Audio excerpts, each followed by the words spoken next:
ஹரே கிருஷ்ணா. ஓம் நமோ பகவதே வாசுதேவாய.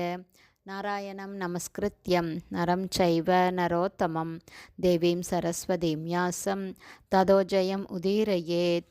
நஷ்டப்பிராயேஷு அபத்ரேஷு நித்யம் பாகவத சேவையாம் பகவதி உத்தமஸ்லோகே பக்தேர்பவதி நைஷ்டகி. முகம் கரோதி வாச்சாலம் பங்கும் லங்காய தே கிரிம் யத்கிருபா தமகம் வந்தே ஸ்ரீகுரும் தீனதாரிணம் பரமானந்த மாதவம் ஸ்ரீ சைத்தன்ய ஈஸ்வரம்.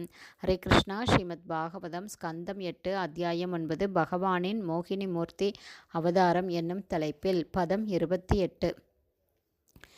ஏவம் சுராசுரகணா சமதேச கால ஹேது அர்த்த கர்ம மதயோபி ஃபலே விகல்பாக தத்ராமிர்தம் சுரகணா ஃபலம் அஞ்சசாபுர் யத்பாத பங்கஜரஜ ஸ்ரயனான் ந தைத்யா.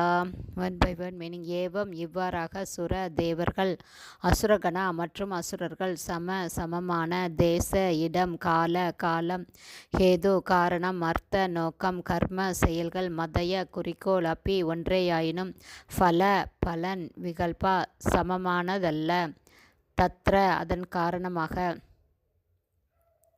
அமிர்தம் சுரகணா தேவர்கள் ஃபலம் பலன் அஞ்சசா சுலபமாக மொத்தமாக அல்லது நேரடியாக ஆப்போ அடைந்தனர் யத் என்னும் காரணத்தால் பாத பங்கஜ பரமபுருஷ பகவானுடைய தாமரை பாதங்களின் ரஜ சிவந்த தூசியின் ஸ்ரனயாத் கருணையை பெறுவதன் அல்லது புகலிடம் கொள்வதன் காரணத்தால் ந இல்லை தைத்யா அசுரர்கள். டிரான்ஸ்லேஷன்.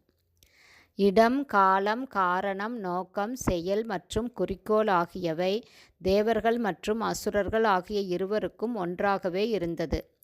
ஆனால் தேவர்கள் பெற்ற பலன் ஒன்று, அசுரர்கள் பெற்ற பலன் வேறு.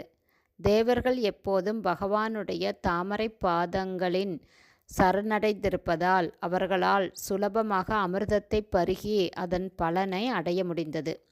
ஆனால் பகவானுடைய தாமரை பாதங்களில் புகலிடம் கொள்ளாத அசுரர்களால் தாங்கள் விரும்பிய பலனை அடைய முடியவில்லை. Purport by Srila Prabhupada. ஜெய் ஸ்ரீல பிரபாத். ஸ்ரீமத் பகவத்கீதையில் 4ஆம் அத்தியாயம் 11வது பதத்தில் பின்வருமாறு கூறப்பட்டுள்ளது. ஏ யதா மாம் பிரபத்யந்தே தாம்ஸ்ததைவ பஜாம்யகம். பரமபுருஷ பகவான் கிருஷ்ணர் பரம நீதிபதி ஆவார். வெவ்வேறு நபர்கள் தமது தாமரை பாதங்களில் சரணடைவதற்கேற்ப அவர்களுக்கு அவர் சன்மானம் அளிக்கவோ அல்லது அவர்களை தண்டிக்கவோ செய்கிறார். ஆகவே கர்மிகளும் பக்தர்களும் ஒரே இடத்திலும் ஒரே நேரத்திலும் ஒரே சக்தியுடனும் மற்றும் ஒரே குறிக்கோளுடனும் வேலை செய்தாலும் அவர்கள் அடையும் பலன்கள் வேறானவை ஆகும். கர்மிகள் சில சமயங்களில் மேல் நோக்கியும் சில சமயங்களில் கீழ்நோக்கியும் சென்றவாறு பிறவி சக்கரத்திலுள்ள வெவ்வேறு உடல்களிடையே பிரயாணம் செய்கின்றனர். இவ்வாறாக அவர்கள் கர்ம சக்கர எனப்படும் பிறவி சக்கரத்தின் கர்ம பலன்களால் துன்பப்படுகின்றனர். ஆனால் பக்தர்கள் பகவான் ஸ்ரீ கிருஷ்ணரின் திருவடிகளில் பூரண சரணாகதி அடைந்திருப்பதால் தங்கள் முயற்சிகளில் அவர்கள் ஒருபோதும் தோல்வி என்பதே அடைவதில்லை. வெளித்தோற்றத்திற்கு அவர்கள் ஏறக்குறைய கர்மிகளைப் போல செயல்படுவதாக தோன்றினாலும் பக்தர்கள் ஒவ்வொரு முயற்சியிலும் வெற்றி பெற்று பரமபதத்தை சென்றடைகின்றனர். ஹரே கிருஷ்ணா. ஸ்ரீமத் பாகவதம் ஸ்கந்தம் 8 அத்தியாயம் 9 பகவானின் மோகினி மூர்த்தி அவதாரம் என்னும் தலைப்பில் பதம் 28 ஸ்ரீல பக்திவேதாந்த சுவாமி பிரபுபாதாவின் விளக்க உரை அடுத்த ஆடியோவிலும் தொடரும்.